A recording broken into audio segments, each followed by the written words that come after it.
Hello! ഇന്ന് നമുക്ക് ഗോതമ്പ് കൊണ്ട് വീട്ടിൽ തന്നെ ബ്രെഡ് ഉണ്ടാക്കിയാലോ? ഒരു പാത്രത്തിലേക്ക് 3/4 കപ്പ് പാല് ചേർക്കണം. ഇതിലേക്ക് ഒരു ചെറിയ സ്പൂൺ ഈസ്റ്റ് ചേർത്ത് കൊടുക്കുക. എന്നിട്ട് നന്നായി ഇളക്കി യോജിപ്പിക്കുക. ഇതിലേക്ക് 1/2 ടേബിൾ സ്പൂൺ നെയ്യ്, 1/2 ടേബിൾ സ്പൂൺ ബ്രൗൺ ഷുഗർ, പിന്നെ 1/2 കപ്പ് ഗോതമ്പ് പൊടിയും കൂടെ ചേർത്ത് നന്നായിട്ട് ഇത് മിക്സ് ചെയ്യുക. ഇതിലേക്ക് 1/4 ടീസ്പൂൺ ഉപ്പും കൂടെ ചേർത്ത് നന്നായിട്ട് ഇളക്കുക. എന്നിട്ട് ഇളം ചൂട് പാല് ചേർത്ത് നമുക്ക് ഇത് കുഴച്ചെടുക്കാം. സൺഡേ ദിവസം കോളേജ് ഹോസ്റ്റലിൽ ബ്രെഡും ജാമും ബട്ടർ വരുന്നേ. അങ്ങനെ ഈ ബ്രെഡൊക്കെ ഞാൻ ബ്രേക്ക്ഫാസ്റ്റ് ആയിട്ട് കഴിക്കാൻ തുടങ്ങിയത് തന്നെ.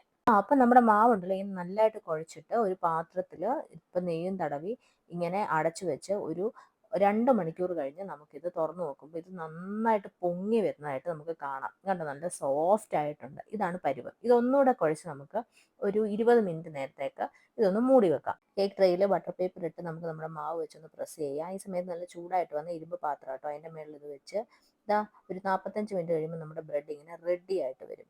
നന്നായിട്ട് തണുത്തിട്ട് മാത്രമേ ബ്രെഡ് മുറിക്കാവുള്ളൂ, ഇല്ല അത് പൊടിഞ്ഞു പോകും, ഇങ്ങനെ കിട്ടത്തില്ല കേട്ടോ. ഈ ബ്രെഡ് വളരെ സോഫ്റ്റ് ആയിരുന്നു. നമുക്ക് വീട്ടിൽ സമയമുണ്ട്, ഉറപ്പായിട്ടും ട്രൈ ചെയ്ത് നോക്കാവുന്നതാണ്. പ്രത്യേകിച്ച് ഇതിന് ഓവനും വേണ്ട, നമുക്ക് ഈസി ആയിട്ട് വീട്ടിൽ തന്നെ ഉണ്ടാക്കാം. എല്ലാവരും ഒന്ന് ട്രൈ ചെയ്ത് നോക്കി അഭിപ്രായം പറയണം കേട്ടോ. Thank you.